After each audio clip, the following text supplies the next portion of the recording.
말씀 보겠습니다. 창세기 15장 1절부터 7절까지 말씀이 되겠습니다. 우리 찾아서 한 절씩 교독하고 마지막은 합독하도록 하겠습니다. 창세기 15장 1절부터 7절.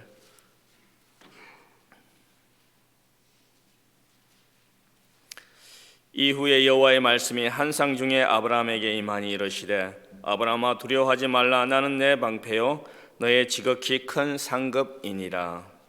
아브라함이 이르되 주 여호와여 무엇을 내게 주시려 하나이까? 나는 자식이 없사오니 나의 상속자는 이 다메섹 사람 엘리에셀이니라. 아브라함이 또 이르되 주께서 내게 씨를 주지 아니하셨으니 내 집에서 길린 자가 내 상속자가 될 것이니이다.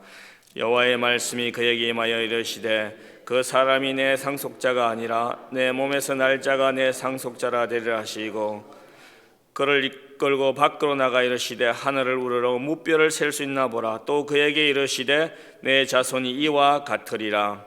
아브라함이 여호와를 믿으니 여호와께서 이를 그의 의로 여기시고 아멘. 또 그에게 이르시되 나는 이 땅에 내게 주어 소유를 삼게 하려고 너를 갈대아인의 우르에서 이끌어낸 여호와니라. 아멘. 저는 오늘 읽은 본문의 말씀을 가지고 그 약속과 기다림이라는 그러한 제목으로 이 아침에 은혜를 나누고자 합니다. 우리 모두는 자녀들을 키워본 경험들이 있습니다. 근데 자녀들을 키우다 보면 그 아이들이 자신들이 그 원하는 것들을 이 부모님에게 요구하죠. 그때 우리는 뭐 적시 떨어질 때도 있고 또 어떤 특정한 기간을 통해서 또 특별한 그 기념일이 있으면 그때 해줄게 그렇게 아이들과 종종 약속을 합니다. 저도 그렇습니다. 그런데 알다시피 저에게 두 아이가 있는데 한 아이는 저와 이렇게 그런 약속을 하면 대부분 잘 지키는 편이에요. 중간에 묻지 않고. 그런데 한 아이는 제가 프라이버시로 해서 누구라고는 얘기하지 않겠지만 하루 이틀이 못 가요. 계속 언제 들어줄 거야? 보채입니다. 그렇다면 이 보채는 아이가 아버지의 그 부모님의 그 약속을 믿지 못해서일까요? 아니면 다른 이유 때문일까요? 오늘 우리가 읽은 그 창세기 15장의 말씀을 보면 그 아빠에게 자기의 약속을 지키라고 보채는 아이처럼 그 아브라함도 그런 모습이 나와요. 이러한 모습이 과연 믿음의 그 신실한 약속을 믿고 기다리는 그러한 믿음의 조상이 맞는가? 그러한 의구심을 갖게 합니다. 오늘 1절을 보면 하나님께서 두려워 말라 나는 내 방패시오 너의 지극히 큰 상급이라 그렇게 말씀하셨습니다. 이러한 하나님의 말씀에 대한 그 아브라함의 대답이 뭡니까? 여호와여 내게 무엇을 주시려 하나이까? 나는 자식이 없습니다. 어쩌면 이 동문서답 같은 말을 하고 하죠. 그런데 이러한 아브라함의 대답에 또한 하나님께서 말씀하시길 6절에 보면 아브라함의 믿음을 의롭게 여겼다. 그렇게 오늘 본문이 전개됩니다. 우리 먼저 1절을 보면 이후에라는 그러한 말씀으로 15장이 이제 시작되죠. 이 이후라는 말은 바로 14장에서 우리가 말씀을 통해서 본 것처럼 엘람 왕 그돌라오멜이 그 정복 전쟁을 위해서 그 다른 세 왕들과 더불어 이제 동맹을 맺고 그 소돔과 고모라를 정복하죠. 그리고 재물들을 약탈해 갑니다. 그리고 조카 롯도 붙잡아 갔습니다. 그래서 우리는 그 조카 아브라함이 조카 롯을 구하기 위해서 자신들의 가신 318명을 데리고 밤에 기습적으로 그 엘람 군대를 공격하여 조카 롯을 찾아온 그러한 사건을 우리는 지난번 설교를 통해서 알 수 있습니다. 근데 사실 이 전쟁은 아브라함이 힘이 있어서 이긴 것이 아니라 하나님의 도우심으로 하나님의 은혜로 큰 승리를 거둔 것을 우리는 알 수 있습니다. 그런데 그 승리 후에 아브라함이 두려웠습니다. 무슨 일이 그에게 두려웠을까요? 사실 그돌라오멜 군대는 당시에 그 바벨론 나라의 일부로서 막강한 군사력을 가지고 있었습니다. 아브라함은 누구보다도 그러한 이 사실들을 잘 알고 있었어요. 그래서 자신들의 그 318명에게 어쩔 수 없이 기습적으로 그 패배를 당한 그 엘람 나라의 군대들이 다시 자신들을 이렇게 찾아와서 자신들을 공격하여서 그 패배를 당한 수모를 갚을 것이라는 것을 아브라함은 너무나 잘 알고 있었습니다. 그러한 불안에 아브라함이 처했어요. 그러한 불안에 처한 아브라함에게 하나님께서 오늘 찾아오셔서 두려워 말라 그렇게 말씀했습니다. 자, 문제는 왜 그러한 큰 승리 이후에 아브라함이 그러한 두려움을 갖게 되었나 하는 것이 문제인 것입니다. 아브라함은 잘 알고 있었습니다. 그 전쟁에 승리한 것이 자신들의 어떤 전술이나 군사력이 아니라 바로 하나님의 도우심으로 하나님의 은혜로 전쟁에서 이겼다는 사실을. 그런데 승리 후 아브라함은 그 하나님의 약속, 언약에 대한 그러한 의문을 가졌던 것 같습니다. 우리가 이러한 사실을 유추해 볼 수 있는 것은 하나님께서 아브라함을 위로하시면서 두려워 말라 나는 너의 방패라 말씀하신 후에 아브라함과 그 하나님과의 계속 그 이어지는 대화를 보면 근본적인 원인이 바로 아브라함에게 후사를 이을 상속자가 없었다는 그러한 사실이었습니다. 아브라함 늙어도 아이를 갖지 못하므로 그 창세기 12장 7절에 하나님께서 어떤 약속을 주셨습니까? 이 땅을 내 자손에게 주리라는 그러한 하나님의 약속이 지금 자신이 상황 그 처한 현실을 볼 때 점점 그 약속이 현실과 멀어진다고 생각했기 때문에 두려움을 느꼈습니다. 그리고 하나님께서는 이처럼 현실적으로 어떤 돌파구도 없어 보이는 그러한 아브라함에게 찾아오셔서 두려워 말라 나는 너의 방패가 되어준다 그런 말씀을 오늘 하고 계십니다. 아브라함의 이러한 모습은 참 오늘 우리에게도 중요한 영적인 교훈을 말씀하고 있습니다. 아브라함 위대한 승리를 체험한 후 다시금 그 연약한 인간적인 모습으로 그 두려워했던 것처럼 우리도 이 땅에서 신앙생활하다가 항상 업앤다운이 있잖아요. 뭐 목사라고 그런 것도 없는 것이 아니고 우리 재직들이라고 그런 것이 없는 것이 아닙니다. 항상 우리는 언제 넘어질지 모르는 그냥 그런 연약한 모습을 가지고 있습니다. 참 그러한 시련에 빠졌을 때 우리가 주위를 돌아보아도 정말로 돌파구가 보이지 않는 그런 때가 많이 있어요. 우리가 그때 누구를 바라봐야 됩니까? 하나님께서 두려워 말라 하시면서 내 방패가 되어주신다고 하셨습니다. 또한 빌립보서 4장 6절 7절에 그런 말씀을 빌립보서 기자는 합니다. 아무것도 염려하지 말고 오직 모든 일에 기도와 간구로 너희 구할 것을 감사함으로 아뢰라. 그리하면 모든 지각에 뛰어난 하나님의 평강이 너희 안에서 예수 그리스도 안에서 너희 마음과 생각을 지키신다고 그렇게 말씀하잖아요. 그런데 사실 우리가 신앙생활하면서 저도 이러한 그 두려움에 닥쳤을 때 이런 환난에 닥쳤을 때 말처럼 빌립보서 4장 6절 7절 말처럼 쉽게 우리가 하나님 앞에 찾아가지 못하는 것이 우리의 실존입니다. 여러분들은 그런 경험이 없습니까? 저는 2008년도에 우리가 미국 경제 위기가 닥쳤잖아요. 그래서 많은 사람들이 다니는 직장에서 해고되고 어려움을 당했습니다.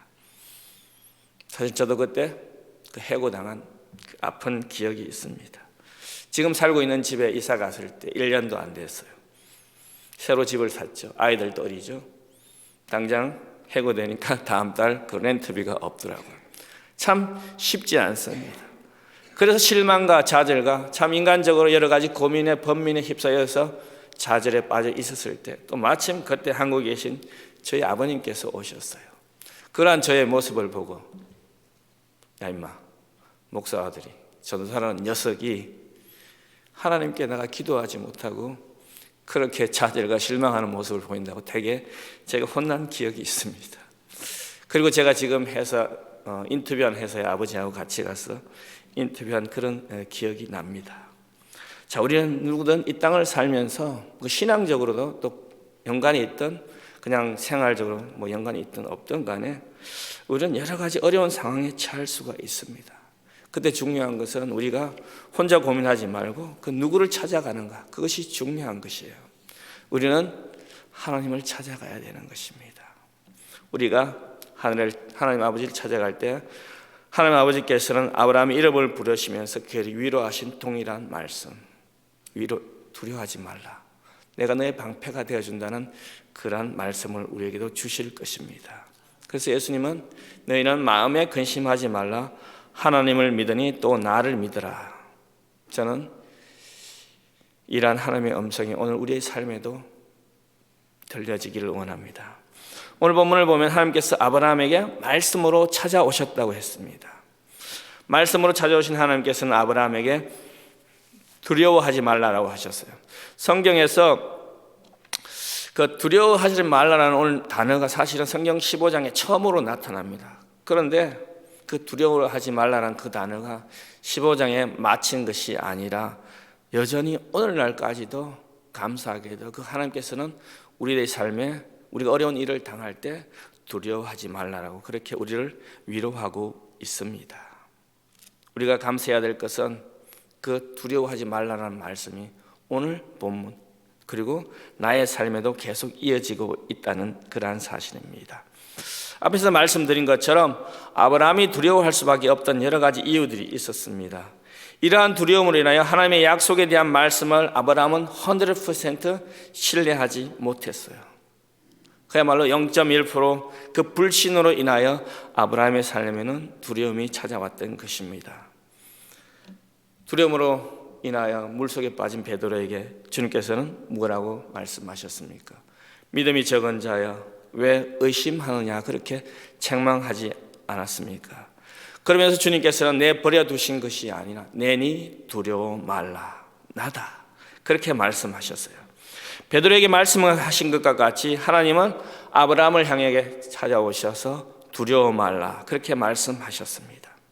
성경 여러 곳에 우리 보면 두려워하지 말라, 염려하지 말라, 근심하지 말라는 말이 많이 나옵니다. 그런데 참 재미있는 말씀은 이러한 말씀 이후에 꼭 따라오는 말씀이 있습니다. 바로 내가 너와 함께 한다는 그런 말씀이에요. 시편 24편 3절을 보면 우리가 잘 알고 23편 4절을 보면 우리가 잘 알잖아요. 내가 사망의 음침한 골짜기를 다닐지라도 내가 해를 두려워하지 않는 것은 주께서 나와 함께 하심이라 그렇게 말씀하십니다. 하나님이 아브라함과 함께 함으로써 아브라함은 적들의 공격을 두려워할 필요가 없었습니다. 뿐만 아니라 하나님께서는 두려워하지 말라 하시고 또 내 방패라고 그러한 약속을 주셨어요. 여러분, 방패는 이 공격용 무기가 아닙니다. 방패는 적의 공격을 막는 그런 방어용 무기잖아요. 하나님께서 아브라함에게 나의 약속을 믿고 두려워 말라 그리고 내가 너의 방패가 되어준다는 말씀을 하신 것입니다. 아브라함의 방패가 되어주신 그러한 하나님은 오늘 우리의 삶에도 우리의 방패가 되어주실 것을 믿습니다. 방패가 되어주신다는 말은 이 땅에 나그네로 살아가는 저와 여러분에게 얼마나 큰 위로가 되는 말씀인지 모릅니다. 방패는 바로 하나님의 보호를 상징하기 때문입니다. 그래서 우리가 매일 찬양하잖아요. 우리가 잘 부른 찬양, 나의 하나님, 나의 힘이 되신 여호와여, 내가 주님을 사랑하나이다. 다윗은 이 찬송의 시를 그의 모든 대적의 손에서부터 하나님께서 구해 주실 때 이 노래를 하나님께 감사함으로 드렸습니다. 또 모세의 삶을 기록한 히브리서 기자는 그 모세의 믿음의 삶을 설명하면서 하나님의 약속을 믿고 기다리는 사람은 어떠한 선택을 해야 하는지 무엇을 해야 되는지 분명하게 말하고 있습니다. 히브리서 11장 25절 26절을 보면 도리어 하나님의 백성과 함께 고난받기를 잠시 제약의 낙을 부리는 것보다 더 좋아하고 그리스도를 위하여 받는 수모를 애굽의 모든 보화보다 더 큰 재물로 여겼으니 이는 상 주심을 바라봄이라 그렇게 기록하였습니다.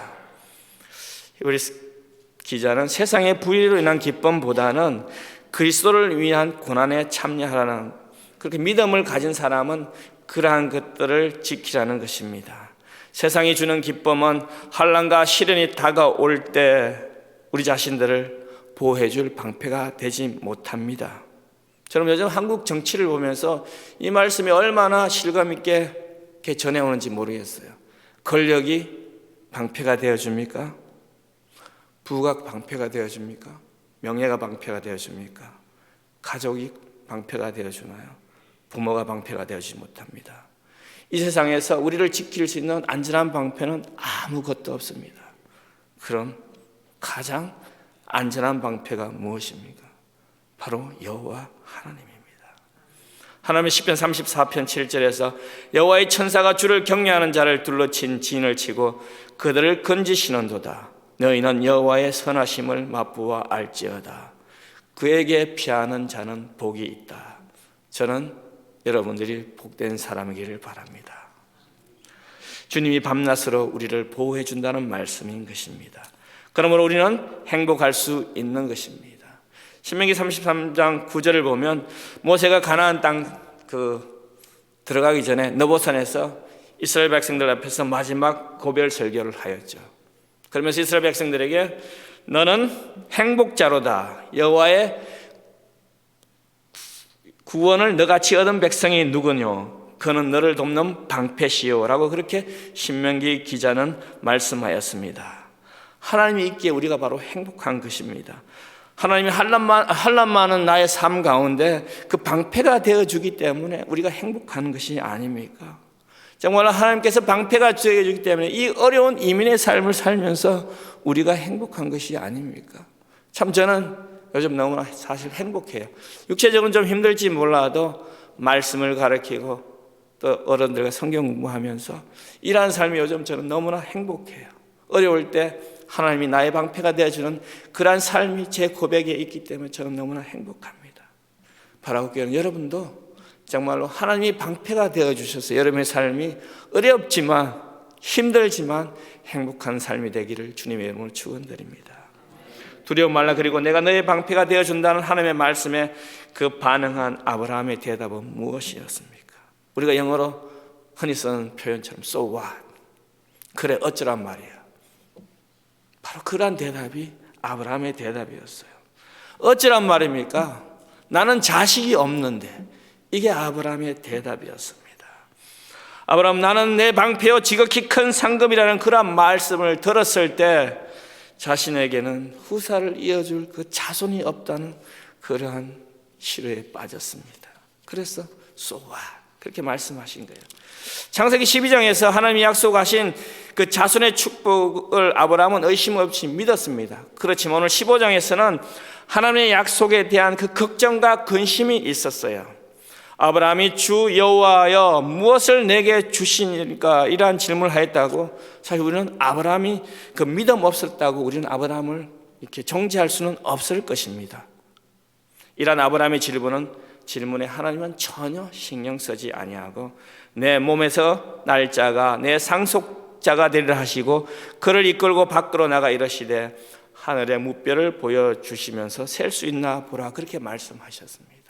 그리고 6절에 아브라함이 여호와를 믿으니 여호와께서 이를 그의 의로 여겼다 그렇게 말씀하셨어요. 그의 의로 여겼다는 말씀은 참 상당히 중요한 의미를 가지고 있습니다. 왜냐하면 우리가 믿음으로 구원받고 의롭게 된다는 그 이신칭의가 바로 우리의 기독교가 믿는 핵심 교리이기 때문입니다. 그런데 말씀을 준비하면서 참 궁금증이 생겼어요. 창세기 12장에서 아브라함은 하나님의 약속을 믿고 그 자신이 살던 고향 갈대아 우르를 떠났는데 그때는 하나님께서 아브라함에게 의롭다고 말씀하시지 않으셨어요.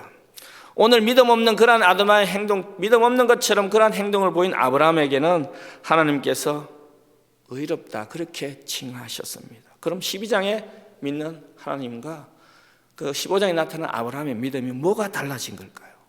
12장에서는 아브라함이 그 12장에서 아브라함이 부름받은 상황을 창세기에서는 뭐 클리어하게 얘기 안 하는데 또 신약에서는 그것들을 자세히 설명하고 있습니다. 히브리서 11장 8절에 가면 다음과 같은 말씀으로 그 믿음으로 아브라함은 부르심을 받았을 때 순종하여 장래 유업으로 받을 땅에 나갈새 갈 바를 알지 못하였다. 그렇게 히브리서 11장 8절에 기록되어 있습니다. 여기서는 아브라함의 믿음이 의로 여김을 받는 것과는 연결되어 있지 않음을 히브리서 기자는 말하고 있습니다. 그런데 갈라디아서 3장 16절을 보면 다음과 같이 기록되어 있습니다. 이것은 15장에 대한 아브라함의 믿음을 말씀하고 있습니다. 이 약속들은 아브라함과 그 자손에게 말씀하신 것인데 여럿을 가리켜 그 자손들이라 하지 아니하고 오직 한 사람을 가리켜 내 자손이라 하셨으니 곧 그리스도라. 즉 다시 말씀드리면 창세기 15장에서 아브라함의 믿음은 그리스도를 상징하는 그의 자손과 관련한 하나님의 약속을 믿었기 때문인 것입니다. 바로 예수 그리스도와 연관이 있다는 말씀인 것입니다. 그러므로 우리가 의로움을 받을 수 있는 것은 누구 때문인가요? 바로 예수 그리스도 때문인 것입니다. 예수 그리스도를 떠나서는 우리 모두는 아무도 의롭다고 인침을 받을 수 없는 것입니다. 아브라함의 믿음이 의롭다고 칭함을 받은 것은 바로 예수 그리스도를 가리키는 하나님의 약속을 믿는 그 믿음 때문이었습니다. 우리가 의롭다함을 받는 것은 우리의 선행이 아니라 오직 예수 그리스도를 믿는 믿음인 것입니다. 그래서 바울은 갈라디아서 3장 10절에 율법의 행위에 속한 자들은 저주 아래 있나니 기록된 바 누구든지 율법책에 기록된 대로 모든 일을 항상 행하지 아니하는 자는 저주 아래 있다. 그렇게 말씀하셨어요. 저는 이 말씀을 읽으면서 얼마나 제가 행복한지 모르겠어요. 이러한 저주받을 율법 아래 있지 않고 믿음으로 우리가 의로운 사람이 되었다는 것이 얼마나 큰 위로가 되었고 축복이 되었는지 알 수 없습니다. 오늘 말씀을 통해서 하나님을 우리에게 두려워 말라 하시고 내가 너의 방패가 된다는 그러한 약속의 말씀을 주셨습니다. 아브라함이 그 당시에 보이지 않는 예수 그리스도가 장차 후순으로 오실 그것을 믿음으로 기다림으로써 그는 의롭다함을 칭함을 받았습니다. 아브라함처럼 우리도 이 땅에서 다시 재림할 그 약속의 예수 그리스도를 기다리면서 오늘도 주 안에서 승리하는 하루가 되기를 주님의 이름으로 축원드립니다. 우리 주신 말씀을 묵상하면서 기도하겠습니다. 먼저